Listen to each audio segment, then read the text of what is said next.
Ya, shalom, kita bertemu lagi dalam program Akap Podcast Anta Kirana Asabwa dari Keblinger jadi kebenar. Ya, topik hari ini yang kita mau bahas nih Pak Boas. Yes. Judulnya diluputkan. Diluputkan. Ya, diluputkan. Yes. Set nggak kena gitu ya. Iya. Oke, dan di masa pandemi ini kan kita sering ya mendengar khotbah atau pendeta atau mungkin teman-teman di dalam gereja itu selalu mengutip Mazmur pasal 91. Ya. Ya, bahkan lagunya sudah banyak Yes. itu yang judulnya Mazmur 91. Iya. Nah, kita lihat di ayat 1 sampai ayat yang ke-13 itu kan cerita tentang bahwa sakit sampar tidak akan mendatangi kamu, binatang buas tidak ada, kesulitan tidak ada, pokoknya penderitaan hidup nggak ada lah.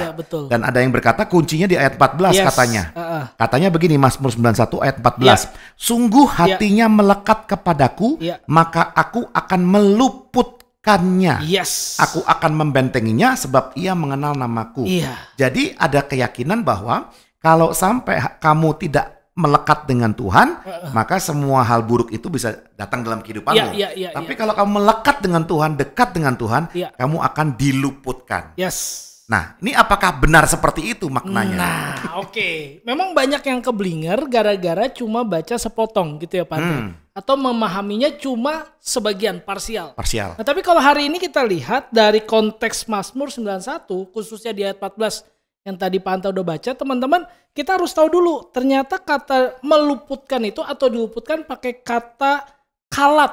Atau palat. Nah, palat atau kalat ini bicara tentang sesuatu yang bisa kita hindari karena itu belum terjadi. Oke. Jadi gini, kita kan memahami gini, kalau diluputkan tuh udah ada dulu nih bahayanya, baru kita terhindar dari bahaya. Kalau palat itu artinya bahayanya belum ada. Jadi kita tidak sampai dulu ke bahaya itu. Oke. Nah, jadi, itu berbeda tuh Anda. Jadi ada pengertian dua ya. Ya. Kalau sampai ada seorang penjambret mau jambret saya, lalu saya menghindar, nah itu artinya luput. Iya, luput. Tapi luput di sini itu belum ada penjambretnya. Jadi jangankan menghindar, tapi ketemu penjambret saja enggak. Persis. Makanya sebenarnya di ayat 14 ini subjeknya atau pokok utamanya itu ada di kata-kata ini Pak. Sungguh hatinya melekat. Nah, melekat ini yang menarik, saudara, pakai kata kasak. Kasak itu artinya mengerti isi hati Tuhan. Nah, jadi gini teman-teman Pak Anta, kalau kita mengerti isi hati Tuhan, kita berhubungan sama Tuhan intens, baik, dekat, melekat gitu ya, nempel, kita akan tahu dari Tuhan bahwa jangan sampai ke sana. Di sana ada mara bahaya. Nah, dalam konteks itulah kata-kata diluputkan. Itu Pak Anta. Jadi kalau orang yang dekat dengan Tuhan, apakah dia dijamin pasti tahu kalau akan ada malapetaka? Nah, ini menarik. Dijamin tahu atau tidak? Belum tentu. Sehingga muncul kan ayat 14 kan bilang ini Pak Anta. Dikatakan aku akan meluputkannya, aku akan membentenginya. Ada dua kali. Jadi luputkan dan membentengi. Kalaupun karena dia dekat tapi dia nggak ngerti, nggak paham, tadi deh Pak Anta bilang ada penjambret nih. Dia udah tahu nih, Tuhan udah bilang, tapi hati manusia kan suka pengen sendiri kan. Roh Kudus kasih kita keluasan untuk menentukan sikap kita atau menentukan arah kita. Dan akhirnya kita jalan aja di situ. Padahal udah dibilang jangan ke situ karena ada bahaya. Tapi ya udahlah jalan. Nah, yang kedua Tuhan bilang aku akan membentenginya. Jadi orang yang kalau dia nggak sadar pasti diluputkan belum tentu. Tapi dibentengi iya. Nah, gitu Bang. Kita stop di situ dulu. Terus kalau ada sebuah keyakinan berkata bahwa kalau saya dekat dengan Tuhan, saya pasti diluputkan nggak dari sakit penyakit, masalah, persoalan yang tadi disampaikan di ayat itu? Tidak. Tidak, karena kalau kita bicara tentang diluputkan itu artinya tidak kena, kita tidak memahami firman secara benar. Karena di bagian firman Tuhan lain dikatakan orang yang nggak kenal Tuhan Pak Anta tetap ngerasain hujan. Berkatnya sama, penderitaannya sama. Justru kata firman Tuhan hari-hari ini adalah hari-hari yang jahat. Jadi sama sebenarnya Pak Anta. Tapi yang beda kita punya benteng. Lalu ayat ini diucapkan di Mazmur 91 ini apa sebenarnya menjadi tujuannya? Kalau orang yang dekat dengan Tuhan ternyata bisa juga mengalami sakit penyakit. Dan tidak semuanya kan dibentengi dalam arti pasti ada yang kena ke kita kan, buktinya kita sakit. Persis. Buktinya saya kena COVID. Iya. Berarti kan tidak diluputkan, juga tidak terbentengi. Ya. Hanya saya nggak mati. Nah, apakah nggak matinya itu adalah dibentengi? Nah, itu bagus. Kita lihat dulu Pak Anta ke sejarahnya Mazmur 91 ini. Ternyata yang menulis Mazmur 91 ini namanya Musa, Pak Anta. Musa itu menulis ini ketika dia sedang berada di perjalanan 40 tahun bersama bangsa Israel. Oke, padang gurun ya? Padang gurun. Jadi di situ ada penyakit sampar. Kalau dulu udah ada COVID, mungkin ada COVID. Jadi semuanya ada, Pak Anta. Ya. Yang membedakan adalah apakah dia bisa tetap sampai ke kanan atau tidak. Oke. Tadi Pak Anta udah saksikan. Oh, saya bisa kena. Saya bisa menderita. Tapi saya mengerti janji Tuhan dan akhirnya pulih. Jadi kalau dibilang Pak Anta 40 tahun itu sejarahnya berkata kan, umur yang 40 tahun ke bawah itu 40 tahun ke atas itu semuanya meninggal di padang gurun. Oke. Tapi cuma 2 Pak Anta. Siapa itu? Kaleb dan Yosua. Kenapa mereka masuk? Karena mereka mengalami janji ini. Mereka diluputkan dan dibentengi. Kenapa? Karena hatinya melekat dengan Tuhan. Kita pernah bahas di podcast dulu Pak Anta. Kaleb itu artinya sepenuh hati. With all heart ya? Iya, sepenuh hati. Jadi kalau hatinya dekat, pasti diluputkan dan sampai ke kanan. Oke, berarti kalau ada orang berkata bahwa ayat ini digunakan, berarti dengan konteks secara keseluruhan kehidupan saya, bukan saat 40 tahun di padang gurun, masih valid nggak? Enggak dong. Oke. Karena prosesnya beda-beda. Pak Anta bisa kena, saya bisa nggak kena. Pak Anta bisa sukses, saya bisa nggak sukses. Tiap proses orang beda-beda itu sesuai hubungan dia sama Tuhan.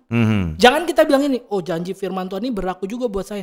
Nah orang sering klaim janji firman Tuhan yang buat orang lain. Betul. Nah itu yang keblinger Pak Anta. Kira-kira dan gitu. Kualitas kemelekatan dengan Tuhan pun kan nggak ada yang ngukur ya. Nah itu. Seberapa melekat. Persis. Kalau di khotbah kan gampang. Anda sakit berarti nggak melekat dengan Tuhan.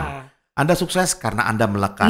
Padahal belum tentu tentang itu. Belum tentu. Jadi yang menjadi keblinger adalah ketika kata melekat dengan Tuhan. Itu diartikan sebagai sumber berkat. Iya. Lalu kemudian kalau sampai dia akhirnya kena sakit penyakit. Berarti nggak melekat. Nah, berarti kan ditentukan sama kita dong. Berarti nggak begitu kan sebenarnya keblinger. Nah, sebenarnya kata sungguh hatinya melekat kepadaku itu lebih ke arah kalau dia dekat dengan saya, kata Tuhan, maka kita bisa mengantisipasi. Ya, ada sebuah sakit penyakit yang mungkin muncul saat di padang gurun itu, kesulitan yang mungkin datang, ya, dan itu diantisipasi. Artinya Tuhan seperti memberikan kita hikmat. Okay? Tapi kalaupun akhirnya kena pun Tuhan bisa membentengi. Gitu ya. Betul. Nah, ini berarti bahwa orang-orang Kristen yang kita percaya dengan Tuhan, baca Alkitab tiap hari, ibadah sungguh-sungguh, berbuat baik, penginjilan, tidak pasti diluputkan dari semua hal-hal yang buruk. Iya dong. Bisa jadi terkena kan? Betul. Karena itu proses Tuhan, Pak.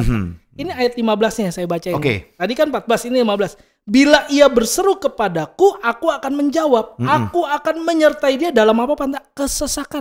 Berarti ngalamin sesak gak? Sesak juga. Tapi disertai. Itu yang membedakan kita sama orang di luar Tuhan. Nah, jadi yang jadi keblinger itu kalau kita terus punya konsep, kalau saya sakit, saya susah, saya terkena sesuatu yang tidak baik, berarti saya kurang melekat. Kalau saya melekat, pasti sebaliknya. Bisnis lancar, sehat walafiat, keluarga harmonis. Enggak dong. Enggak dong. Jadi sebenarnya tujuan dari kemelekatan kita dengan Tuhan, sekali lagi coba diulang Pak Boas, apa sih manfaatnya kemelekatan kita dengan Tuhan? Walaupun kita nggak tahu ya, semelekat apa ya. Jadi saya ulang sedikit Pak Anta. Jadi teman-teman kalau kita melekat sama Tuhan, untungnya buat siapa? Untungnya buat kita. Kenapa untungnya buat kita? Karena kita tahu ada apa di depan. Tuhan akan ajarin kita, Roh Kudus akan ajarin kita, firman Tuhan akan mengajar kita apa yang harus kita lakukan di depan. Kalaupun kita nggak mengerti firman Tuhan, kita nggak mau ikut kata Roh Kudus, kita kena. Tapi janji Tuhan, kita akan dibentengi, Pak. Jadi positifnya adalah ketika kita melekat, kita benar-benar diproteksi sama Tuhan. Bisa kena? Bisa. Iya, kita tahu apa yang mungkin bisa kita hindari. Persis. Ya. Kalaupun tiba-tiba akhirnya ada yang kena, Tuhan bentengi. Iya. Kalaupun akhirnya sampai kita sesak, mengalami kesulitan, penderitaan, Tuhan juga ada di situ. Pasti. Ya. Jadi sebenarnya ini bukan firman Tuhan penangkal kesulitan. Nah, bukan. Ini bukan ayat-ayat penangkal sakit penyakit. Yes. Ini juga bukan ayat-ayat yang diucapkan jadi mantra ya. Bukan. Penangkal kemiskinan, bukan. Ini hanya memberitahu kepada kita bahwa kalau kita melekat dengan Tuhan, kita bisa terhindar tuh dari hal-hal yang tidak baik. Persis. Karena kita tahu. Persis. Ya, makanya kalau lihat sekarang kan ada juga orang-orang yang tidak meyakini ada corona. Nah, ada orang yang tidak mau pakai masker. Katanya nggak mau divaksin. Katanya konspirasi. Aduh. Katanya vaksin itu racun. Katanya vaksin itu bisa merubah DNA kita. Nah, mau itu konspirasi tidak konspirasi, buktinya orang mati karena corona. Betul. Nah, kalau kemudian dia berkata bahwa corona nggak ada, berarti dia kehilangan kemampuan untuk menghindari bahaya yang mungkin datang. Nah, itu. Ya kan? Itu. Nah, mungkin orang yang seperti itu perlu kena corona dulu baru tahu. Saya sebagai alumni COVID saya istri dan 2 anak, ada corona itu. Ada, persis. Ada, persis. Ya kan? Jadi perlu ada penangkalnya, perlu ada obatnya Ya, begitu ya. Oke, so closing statement. Ya, teman-teman, ini balik ke kasus kita hari-hari ini ya, tentang corona, tentang pandemi. Kalau kita melekat sama Tuhan, jaminannya adalah Tuhan bersama kita. Bisa kena? Bisa. Bisa melewati kesesakan? Bisa. Tapi pasti lewat. Dan kalau ketika kita lewat, ayat 15 tadi berkata, aku akan memuliakannya, Panta. Justru kejadian-kejadian yang menyulitkan dalam hidup kita, itu sarana Tuhan untuk memuliakan kita. Ya. Nah, jadi kalau kita melekat sama Tuhan, Tuhan luputkan, Tuhan bentengi, Tuhan muliakan kita. Puji Tuhan. Ya, terima kasih Pak Boas untuk diskusi hari ini. Dan sampai bertemu dalam program Akap Podcast selanjutnya. God bless you.